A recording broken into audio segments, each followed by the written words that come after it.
Everyone, আমরা এসে ready হয়ে গেছি। এবার হচ্ছে আমরা দুপুরের লাঞ্চ করতে যাব। এই যে ইনি, হ্যালো ম্যাডাম।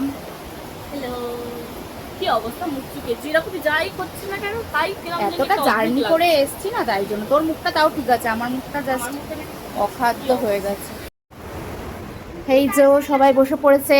ইনি হচ্ছেন গিন্নির কাজ শুরু করে দিয়েছে, সবাইকে খেতে দিচ্ছে। ও মা, এই দেখো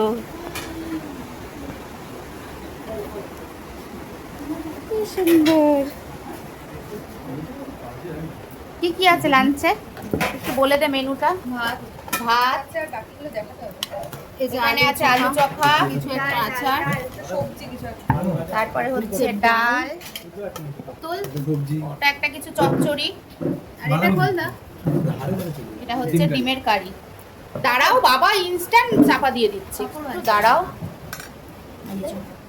আর এই হচ্ছে পাঁপড় ভাজা।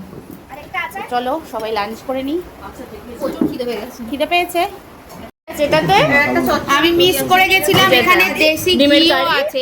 ঘিটা হচ্ছে তো সবচেয়ে বেস্ট। এটা একটা কি আচার, দেশি ঘি, আচারও আছে। আচার আমি আচারও দেখাইনি। আচার বললাম না, আচার আছে। মানটা সবাইকে বেড়ে খেতে বসেছে, আর দিতে হবে না, আপনি খান, আমরা নিয়ে নেবো। ঠিক আছে, থ্যাংক ইউ সো মাচ।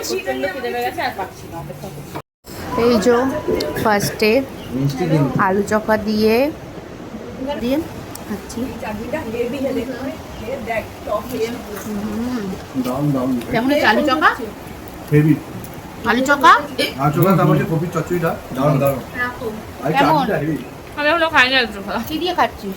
আমি ঘি দিয়ে। ভালো আলু চোখা। খাওয়া দাওয়া কেমন? দারুণ হ্যাঁ, সিম্পল দারুণ। কেমন খাওয়া দাওয়া? এই ইনি নিয়ে এসছেন মৃত্যু দেওয়ার জন্য আমাদের, কিন্তু ভালো লেগেছে আমাদের। খাওয়া দাওয়া কেমন? এই কেমন খাওয়া দাওয়া? খুব ভালো খাওয়া দাওয়া।